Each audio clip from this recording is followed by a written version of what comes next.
पाकिस्तान के सरफहरिस्त बल्लेबाज तवील अरसे तक आईसीसी दर्जाबंदी पर राज करने वाले साबिक कप्तान बाबर आजम आज भी अवाम में उतना ही मकबूल हैं।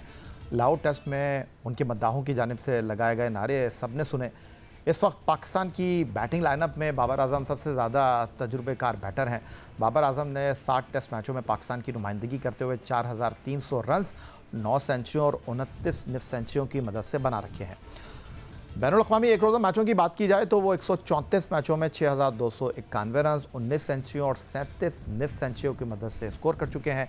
और मुख्तसर फॉर्मेट T20 क्रिकेट में वो 128 मुकाबलों में पाकिस्तान की नुमाइंदगी कर चुके हैं, जहां 4223 रन उनके क्रेडिट पर हैं, जिसमें 3 सेंचुरियाँ और 36 निफ सेंचुरियाँ शामिल हैं। अभी स्क्रीन पर आपने जो बाबर आजम की नेपाल के ख़िलाफ़ सेंचुरी के मनाजिर देखे, ये एशिया कप 2023 की बात है। मुल्तान क्रिकेट स्टेडियम में बनाई गई ये सेंचुरी, अब इस सेंचुरी को भी 2 साल हो चुके हैं, लेकिन बाबर आजम उसके बाद 3 हिस्सों की इनिंग से कोसों दूर हैं। जनूबी अफ्रीका के खिलाफ पहले टेस्ट की 2 इनिंग में वो बिलतरतीब 23 और 42 रन बना सके। उन्हें टेस्ट क्रिकेट में आखिरी सेंचुरी बनाए 14 टेस्ट 27 इनिंग गुजर चुकी हैं और वो ये एजाज़ दिसंबर 2022 के बाद से दोबारा हासिल कर नहीं पाए हैं। वनडे फॉर्मेट में बाबर आजम ने आखिरी सेंचुरी 30 एक रोज़ा मैचों पहले बनाई। T20 फॉर्मेट का तो जिक्र करें तो बाबर आजम ने इस मुख्तसर तरीन फॉर्मेट में 3 हिस्सों की आखिरी इनिंग 15 अप्रैल 2023 को लाहौर में न्यूजीलैंड के खिलाफ खेली थी। राशिद लतीफ़ साहब, बाबर आजम की सेंचुरी को लेकर जो सवालात हैं, और क्या बहुत ज़रूरी है एक बल्लेबाज का 3 हिस्सों की इनिंग खेलना, या ये सवाल बनता नहीं है? नहीं, बाबर आजम के लिए बनता है क्योंकि बहुत रन किया, बहुत सेंचुरीज बनाई है। सईद अनवर के बाद सबसे ज़्यादा सेंचुरीज बनाने वाला पाकिस्तानी बल्लेबाज है। और उनके ऊपर देखिए सवालात क्यों उठते हैं, अच्छे प्लेयर के ऊपर उठते हैं ना। हमने किसी और की बात क्यों नहीं करती, क्योंकि हम उसको रेट नहीं करते इतना हाई। तो बाबर को रेट करते हैं इसी वजह से 2 साल हो गए और उन्होंने सेंचुरी नहीं बनाई। चाहे वो कोई भी क्रिकेट हो, आपने टेस्ट की बात की, टेस्ट में तो बनानी चाहिए ना। वो तो आपके हाथ में होता है कि मारना नहीं है, आराम से खेलना है, स्ट्राइक करनी है। लेकिन कंसर्न है उनकी बैटिंग के को लेके पूरी टीम को है, क्योंकि पूरी टीम परफॉर्म अच्छा नहीं कर रही है। और ये 6 महीने बाबर के साथ साथ पूरी टीम के ऊपर बहुत बहुत मुश्किल भी हो सकते हैं, क्योंकि फरवरी मार्च में वर्ल्ड कप खत्म हो जाएगा इंडिया वाला। अगर वहाँ पे हम कामयाबी हासिल करते हैं, किसी हद तक सेमीफाइनल फाइनल में पहुँचने तक पहुँच जाते हैं, तो बहुत सारी चीज़ें धुल जाती हैं। लेकिन ये जो प्लेयर्स खेल रहे हैं, इनमें से बहुत सारे प्लेयर्स का खात्मा भी हो सकता है, इंक्लूडिंग बाबर आजम, क्योंकि परफॉर्मेंसेस बहुत ज़्यादा अच्छी नहीं है। तो इसलिए 6 महीने में इनको खुद निकलना है, और भी प्लेयर्स के साथ साथ इनको भी निकलना है, रन बनाने, पाकिस्तान को जीतना है। पहले टेस्ट मैचेस, उसके बाद सीरीज वनडे की आ रही है, उसके अंदर फिर वर्ल्ड कप का इसलिए कि हम लोग एक टारगेट रख लेते हैं। तो टारगेट आईसीसी के इवेंट को हम बड़ा मानते हैं, बाकी को हम इतनी तवज्जो नहीं देते। लेकिन इसीलिए मैं 6 महीने का टाइम दे रहा हूँ हर प्लेयर के लिए, स्पेशली बाबर आजम के लिए बहुत ज़रूरी है परफॉर्मेंस देना। तो राशिद लतीफ़ साहब, खुद तो आप इस तमाम सूरत हाल को एक खिलाड़ी की हैसियत से ड्रेसिंग रूम में मॉनिटर कर चुके हैं, और कप्तानी का दबाव क्या होता है आपसे बेहतर कोई जानता नहीं है। आपने पाकिस्तान टीम को उस वक्त लीड किया 2003 के बाद, जब पुरानों को हम टाटा बाय बाय कह रहे थे, नए खिलाड़ियों को लाकर हम आपसे उम्मीद लगा रहे थे। तो ये जो बाबर आजम ने आपने कहा कि तीनों फॉर्मेट में रन्स किए हैं, ये उसका दबाव है, या सोशल मीडिया पर जिस तरह बाबर आजम को पेश किया जाता है, ये उन चीज़ों का सारा शाखसाना है जिसकी वजह से बाबर आजम हर वक्त जो है वो ख़बरों में रहते हैं, तबसरों में रहते हैं? नहीं, मेरा नहीं ख्याल प्लेयर के पूरा टाइम आता है। लेकिन ये जो इनकी वजूहत जो नज़र आ रही है ना, तवज्जो क्या है आपकी मसरूफियात क्या है, क्रिकेट के लिहाज से क्या मसरूफियात है। सिर्फ नॉकिंग करने से अगर ये समझ रहे हैं, कोई भी प्लेयर समझ रहा है कि वो वापस आ जाएगा प्लेटफॉर्म, फिर इनकी भूल है। ये नज़र आ रहा है टेक्निक चेंज हो चुकी है। आपने सोचा कि T20 में मुझे स्ट्राइक रेट बेहतर करना है, उसको बेहतर करते करते अपनी टेक्निक गलत हो गई, आप बॉटम एंड प्लेयर बन गए। जब बॉटम एंड प्लेयर बन जाते हैं, उसके लिए खेलने के तरीके डिफरेंट होते हैं। तो ये नज़र आ रहा है इनकी तरजीहात अलग हो गई। उसका मतलब ये है कि आप ज़्यादा टाइम शायद क्रिकेट को नहीं दे रहे जैसे दिया करते थे। आपको तो बहुत सारे लोग होते हैं जो कि जैसे विराट की बात करते हैं या ब्रायन लारा की या तेंदुलकर की बात करते हैं, तो इनका ये है कि यार बैटिंग ही करना आती है इसको ना, प्रैक्टिस में हमने देखा बैटिंग ही कर। तो बाबर के लिए भी यही मशहूर था कि यार बैटिंग ही करना आती है इसको, हर वक्त हमने बैटिंग करते हुए देखा। शायद इसकी इनकी तरजीहात डिफरेंट हो गई हो, ज्यादा सोशल होना चाह रहे हो या ज्यादा प्रैक्टिस नहीं कर रहे हो, या बहुत ज्यादा कभी कभार प्रैक्टिस से भी प्रॉब्लम होती है। लेकिन क्या प्रैक्टिस कर रहे हैं, क्या वो मुफीद हैं आपके क्रिकेट के लिए? पहले भी मैं बात कर चुका हूँ टेक्निक, देखिए इस टेस्ट में दोनों जो डिसमिसल हुए हैं, इसमें टेक्निक का बहुत ज्यादा फर्क पड़ जाता है, क्योंकि ऐसी पिचेस में टेक्निकल चेंजेस आपको करनी पड़ती हैं। इनका अपर बॉडी देखिएगा, वो पहले ही आ जाती है, यानी कि फ्रंट फुट आपका पहले ही आ रहा है। आपको कैसे पता कि बॉल आगे है या पीछे है? तो पहले ही से अगर बॉडी आगे आ जाती है, आप कमिट हो गए, तो 50% चांस आउट होने के होते हैं। इनको मुसलसल तौर पे अपने आप को देखना पड़ेगा, स्पेशली जहनी तौर पे भी बहुत सारी चीजें होती हैं, स्किल तो होती हैं, लेकिन उसको भी देखना पड़ेगा कि किस तरह से आप इस प्रॉब्लम से निकल सकते हैं। कोई नहीं निकालेगा इनको, ना मैं ना आप ना कोशिश निकालेंगे, इनको खुद निकलना पड़ेगा। और ये निकलेंगे तो इनका भी फायदा होगा और पाकिस्तान टीम को भी सुकून का सांस लेंगे वो भी। पाकिस्तान के साबिक टेस्ट कप्तान विकेट कीपर राशिद लतीफ़ वीडियो लिंक पर इस्लामाबाद से हमारे साथ मौजूद हैं। गुफ्तगू के सिलसिले को मजीद आगे बढ़ाएंगे एक ब्रेक के बाद। राशिद लतीफ़ साहब, अच्छा आकिब जावेद से आखिरी बार आपकी मुलाकात कब हुई है? क्या आकिब से बहुत टाइम हो गया। अच्छा नहीं हुई तो मैं आपको बता देता हूँ, वो बजरिया मोटरवे लाहौर से इस्लामाबाद पहुँचे हैं और वहाँ पर वो पिंडी स्टेडियम की पिच का जायज़ा लेंगे। तो अगर आपके पास वक्त है तो उनको कॉल करें और शाम का खाना उनके साथ खाएं। नहीं, जब ये लोग बिजी होते हैं ना नेशनल ड्यूटी पे, तो मैं अवॉइड ही करता हूँ इसको। हालांकि मेरा दोस्त वहीं पे ठहरा हुआ है, तो मैंने उनसे बोला बाहर मिल लेते हैं, मैं उधर जाऊंगा नहीं, सामने काफी जानने वाले मिल जाते हैं। तो कोशिश होती है कि अवॉइड करूँ, प्लेयर से भी और मैनेजमेंट से। नहीं, दोस्ती अपनी जगह, वो काम अपनी जगह। लेकिन इत्तलात मेरे पास ये है कि 20 तारीख को बैठक हो रही है ये वाइट बॉल टीम के हवाले से, और सिलेक्शन के जो मामलात हैं, टी में कुछ तब्दीलियों बाज़गश्त है, बाबर आज़म, मोहम्मद रिजवान और नसीम शाह के हवाले से बड़ी गुफ्तगू हो रही है। इनको ड्रॉप कर दिया गया था, wicket keeper batter Mohammad Rizwan की जगह मोहम्मद हारिस को स्क्वाड का हिस्सा बनाया गया था। लेकिन अब इत्तलात आ रही हैं कि मोहम्मद हारिस बाहमी सीरीज़ में हमें दिखाई देंगे नहीं वाइट बॉल क्रिकेट में, और उसकी वजह एशिया कप में उनकी कारकर्दगी है। मोहम्मद रिजवान की जगह लेने के बाद उन्होंने 25 इनिंग में सिर्फ 18.65 की औसत से 429 रन बनाए हैं, जिसमें उनका जो सेंचुरी और एक निफ सेंचुरी शामिल है। और इत्तलात ये आ रही है कि जनूबी अफ्रीका के खिलाफ T20 सीरीज़ में मोहम्मद हारिस को हम बाहर करेंगे, वो सेंट्रल कॉन्ट्रैक्ट में, और जो सेंट्रल कॉन्ट्रैक्ट में नहीं है हसीबुल्ला और उस्मान खान, उनकी तरफ अब हम देख रहे हैं। देखें, इसमें तो सिलेक्शन कमेटी का फॉल्ट होगा ना, इसमें किस पे क्या। मैं प्लेइंग 11 पे जाता हूँ, फाइनल में जो इंडिया के खिलाफ खेले उसमें से अगर ये बाहर हो जाते हैं, हमारे मोहम्मद हारिस बाहर हो जाते हैं या हुसैन तलत बाहर हो जाते हैं या एक आध और कोई हम हारिस रोहू बाहर हो जाते हैं, यानी कि आपकी वो टीम गलत थी। साबित तो कर देंगे ना आपकी वो टीम गलत थी, क्योंकि हमने गलत किया और हम उसके बाद 3 प्लेइंग 11 देखें होते जरूर हैं, लेकिन आपके स्टैंड बाय या जो रिजर्व प्लेयर होते हैं वो ड्रॉप करते हैं, अंदर आते हैं बाहर। लेकिन 3 से 4 प्लेयर हमारे अगर ड्रॉप हो जाएंगे प्लेइंग 11 के, इसका मतलब है कि एशिया कप की टीम गलत थी। और जिनको लेके आ रहे हैं आप, उन्होंने तो इस साल में जनवरी से अब तक कोई मैच ही नहीं खेला T20 इंटरनेशनल, चाहे वो बाबर हो जाए, चाहे नसीम हो जाए, चाहे रिजवान हो जाए।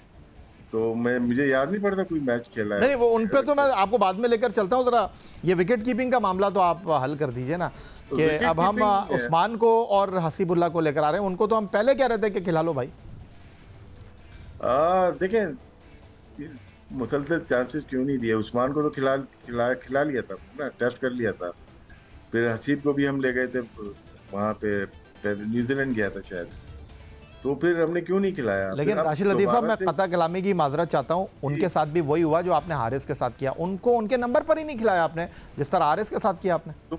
तो ब्लेम तो मैं सिलेक्शन कमेटी की करूंगा। प्लेयर तो आ रहा है जा रहा है, वो ये यूज कर रहे हैं प्लेयर को यार, ये नहीं तो ये sir selection committee team management पे रख देगी, वो बोलेगी भाई हमने तो टीम में डाल दिया था, खिला आपने, आपका काम है खिलाना।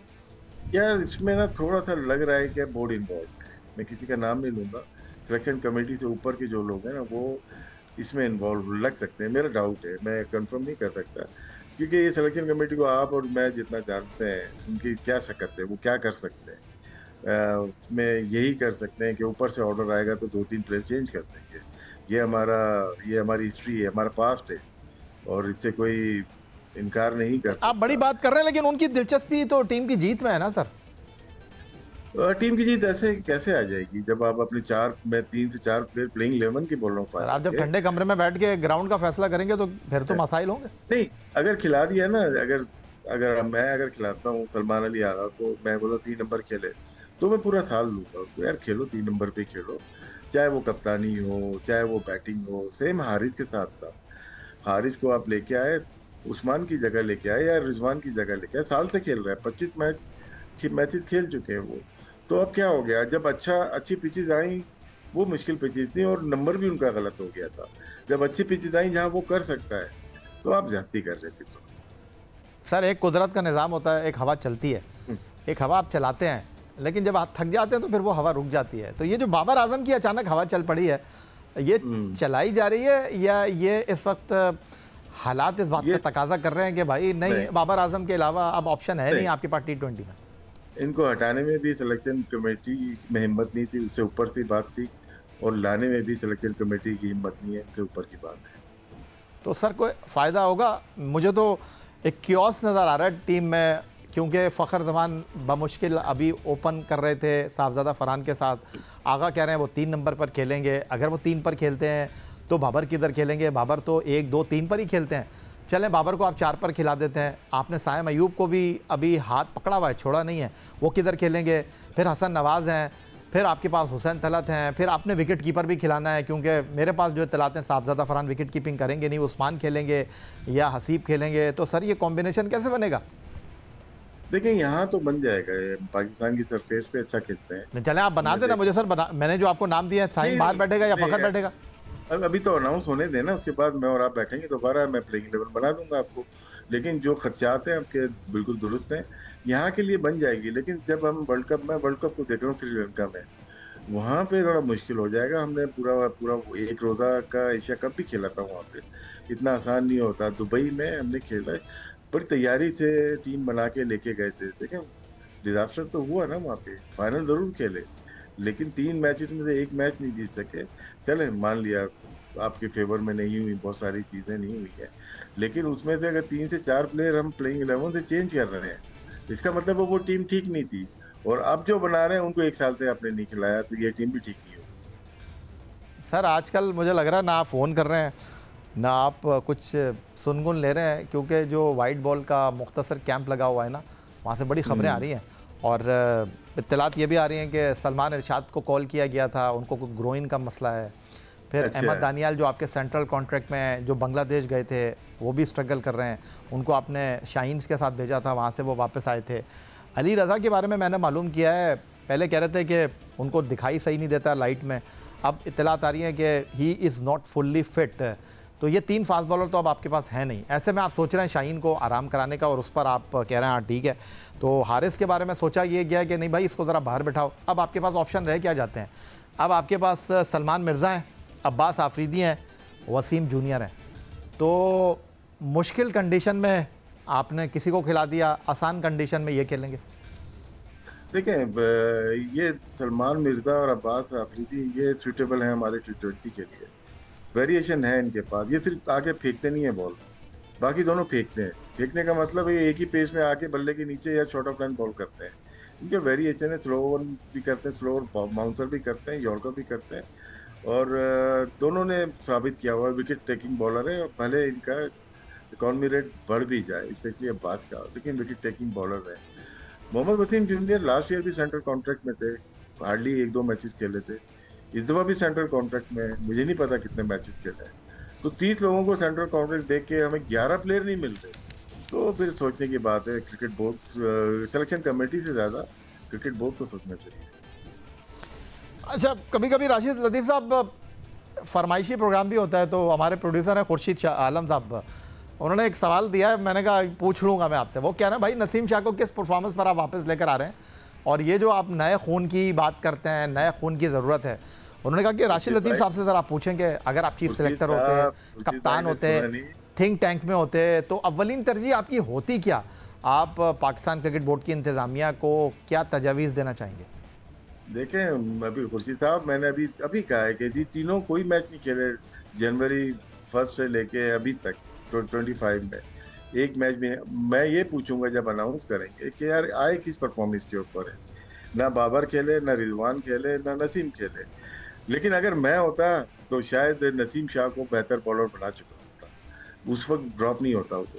इन्होंने गलत ट्रीट किया उनको, जो अनफिट होने के बाद आपने एशिया कप एक रोजा में खिलाते चले गए, वो बाहर चला गया, उसके बाद वो सेम बॉलर रहा ही नहीं। तो यहाँ पे तो अकाउंटेबिलिटी है ही नहीं ना, किन लोगों ने फिट किया, किन लोगों ने अनफिट किया। तो सारी लिस्ट अभी आपने दिखाई है, अनफिट की दिखाई है आपने, अभी दिखाई है। नहीं सर, वो तो नसीम शाह तो कैरेबियन प्रीमियर लीग खेलकर आ रहे हैं ना। नहीं, मैं ये कह रहा हूँ कि वो वैसे बॉलर नहीं रहे इंजरी के बाद से जो थे, और जिसकी वजह से वो बाहर हुए। और वो नज़र आ रहा है उनकी बॉलिंग में फ़र्क आ गया है। इंजरी बहुत कुछ चेंज कर देती है बॉलर को, बहुत सारे बहुत अच्छे हो जाते हैं। लेकिन अभी जो देख रहे हैं इनके पास, शायद हारिस रऊफ का रिप्लेसमेंट ढूंढ रहे होंगे, जो कि प्लेइंग 11 का प्लेयर था। इसकी वजह से शायद नसीम शाह को देख रहे होंगे। नसीम शाह की परफॉर्मेंस पीएसएल में भी बहुत अच्छी नहीं थी। हमें अब थोड़ा सा जाना पड़ेगा वेरिएशन वाले बॉलर्स पे। सलमान मिर्जा की बात की या अब्बास आफरीदी, इनको ट्राई किया है, बेहतर रहे हैं ये, तो मेरे ख्याल से इन पे जाना चाहिए जी। अच्छा सर, वो एक और सवाल उन्होंने आपके लिए दिया है, वो कह रहे हैं कि राशिद लतीफ़ साहब ना आप इस्लामाबाद में आने वाले मेहमानों को खाने पे बुला रहे हैं, और आपने टेस्ट मैच भी देखना छोड़ दिया, क्योंकि 20 तारीख से टेस्ट मैच शुरू हो रहा है। एक दिन पहले जो है आप इस्लामाबाद छोड़कर कराची आ रहे हैं। हाँ, मैं कराची आ रहा हूँ, कुछ काम है। लेकिन टेस्ट मैच देखता हूँ टीवी के ऊपर। तो खुर्शीद भाई आज फॉर्म में लग रहे हैं मुझे, मैं देखता हूँ टेस्ट मैच। तो शायद ही अगर घर पे हूँ तो पूरी सारी बॉल देखता हूँ, क्योंकि टेस्ट मैच से अच्छी वो मैं ग्राउंड पे जाना पसंद नहीं करता। और जब मैं इंटरनेशनल क्रिकेट खेला या देखा, मेरा पहला टेस्ट जो था, जो देखा मैंने स्टेडियम में जाके, वो बर्मिंघम था, जो मैं खुद टूर पे पाकिस्तान टीम 1992 में था। और मैंने कभी भी स्टेडियम जाके मैच नहीं देखा, तो इसीलिए ज़्यादा जाता नहीं। कभी कभार बोर्ड टिकट विकेट भेज देता, आजकल तो भेजना बंद कर दिया ना उन्होंने, तो अगर भेज देते हैं तो फिर मैं कभी कभार चला दिया। चलें, बहुत शुक्रिया राशिद लतीफ़ साहब, हमें इस्लामाबाद से वीडियो लिंक पर ज्वाइन करने के लिए। बहुत अच्छी आपसे गुफ्तगू रही, हमें वक्त देने आपका बहुत शुक्रिया। FIP एशिया पैडल कप में शिरकत के लिए पाकिस्तान की 14 रुकनी टीम कतर में मौजूद है। मेंस टीम की क़यादत दानिश अहमद और ख़वातीन टीम की क़यादत सफ़ीना दानिश कर रही हैं। एशिया पैडल कप 17 से 24 अक्टूबर तक दोहा में मुनक़्क़िद होगा। रिपोर्ट कर रहे हैं कराची से अतीकुर रहमान। पाकिस्तान में तेजी से मकबूल होने वाला खेल पैडल। 2 साल के दौरान पाकिस्तान में पैडल के 500 से जायद कोर्ट बन चुके हैं। कराची, लाहौर, इस्लामाबाद में कायम पैडल कोर्ट में नौजवान सुबह शाम एक्शन में नजर आते हैं। पहले तो मुल्क में नेशनल सतह पर इवेंट्स होना शुरू हुए, अब पैडल टीम इंटरनेशनल इवेंट्स में भी शिरकत के लिए बैरून मुल्क जाना शुरू हो गई। कतर में शुरू होने वाले एशिया पैडल कप में 14 रुकनी पैडल टीम शिरकत कर रही है, जिसमें 7 वुमेन खिलाड़ी भी शामिल हैं। दानिश अहमद मेंस और सफीना दानिश को वुमेन टीम का कप्तान बनाया गया है। ग्रेट अपॉर्चुनिटी हमारे प्लेयर्स के लिए, हमारे पास अमेजिंग टैलेंट यहाँ मौजूद है, और प्लेयर्स के लिए अमेजिंग अपॉर्चुनिटी है। दिल play with players from around the world, specifically top teams in Asia. तो ये एक अच्छा लर्निंग एक्सपीरियंस होगा। Team is very pumped up and excited, and इंशाल्लाह I am hoping we will give our 100%। अभी पहले साल में आए हैं, तो we are gonna try our best, जितनी हमसे परफॉर्मेंस हो सकेगी। फिटनेस ठीक है, ऐसे नहीं है, बट ये कि लोग तो वहाँ पे 10-10, 15-15 साल से 4 साल के बच्चे खेलना शुरू करते हैं। पैडल टीम पहली बार एशिया कप में शिरकत कर रही है, जिसकी वजह से खिलाड़ियों को गैर मुल्की खिलाड़ियों के साथ खेलने का मौका मिलेगा। पाकिस्तान सुपर लीग की मुतहर्रिक फ्रेंचाइज लाहौर कलंदर का मोटर कंपनी के साथ पार्टनरशिप माहिदा तय पा गया है। लाहौर कलंदर के CEO आतिफ राना का कहना है कि इंडस्ट्री में जिद्दत वालों के साथ मिलकर अब क्रिकेट में जिद्दत लाएंगे। नौजवानों को हमेशा अहमियत दी है, ये हमारा असासा है। उन्होंने कहा कि पार्टनरशिप माहिदे से नौजवानों को खेल के साथ रोज़गार के मौके भी मैसर आएंगे, जिससे नौजवानों को फ़ायदा भी हासिल होगा। Vice chairman motor company Jahanzeb Zahid कहते हैं PSL चैम्पियन लाहौर कलंदर के साथ जुड़ना एजाज़ की बात है। पार्टनरशिप का मकसद जिद्दत के साथ काम करना और नौजवानों को रोज़गार के मौके फ़राहम करना है।